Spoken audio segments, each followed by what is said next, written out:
Alright, fellow classmates, welcome to week 11. We are winding down here, only a couple more videos to go. This week we were asked to discuss the games that we made previous in the semester and discuss the feedback systems, both negative and positive.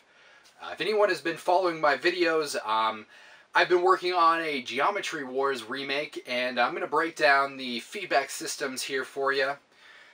Geometry Wars, like a lot of other arcade games, has a very classic feedback structure.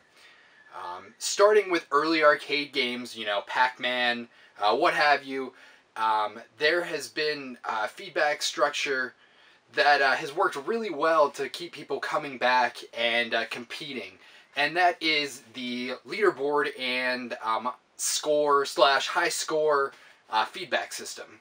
So in my game, for every ship you destroy, you get a certain amount of points.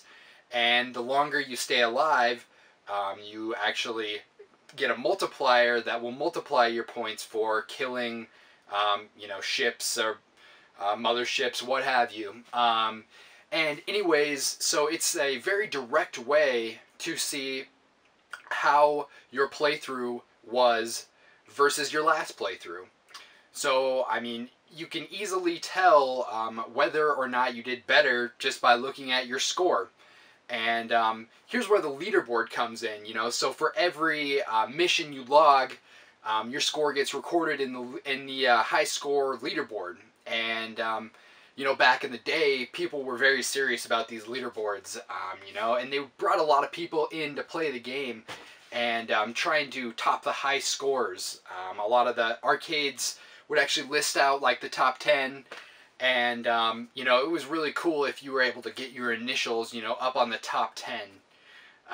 Okay, so as far as the negative feedback goes in my game, it's pretty straightforward as well, classic arcade structure. So you begin each playthrough with 3 lives, and each time you get hit by a missile or you run into an obstacle ship or part of the background, part of the you know, anything that's in the map, you run into that, you lose a life.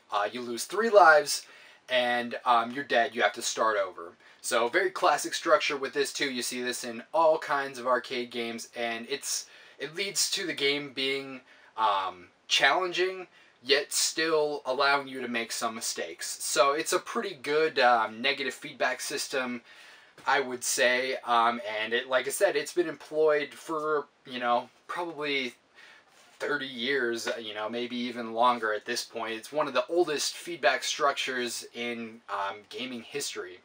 You know, it's been around since the beginning, literally.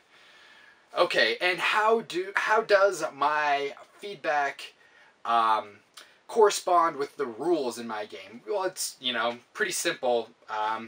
You shoot a ship, you get points. You get hit by a ship, you lose points. So, I mean, that's basically the game right there, and the feedback has a lot to do with the gameplay in this game. Basically, the feedback is the game. In this particular instance, you know, you get hit and you lose a life. You know, you shoot a ship, you kill the mothership, you get extra points. So I feel like the feedback in this game really defines the game.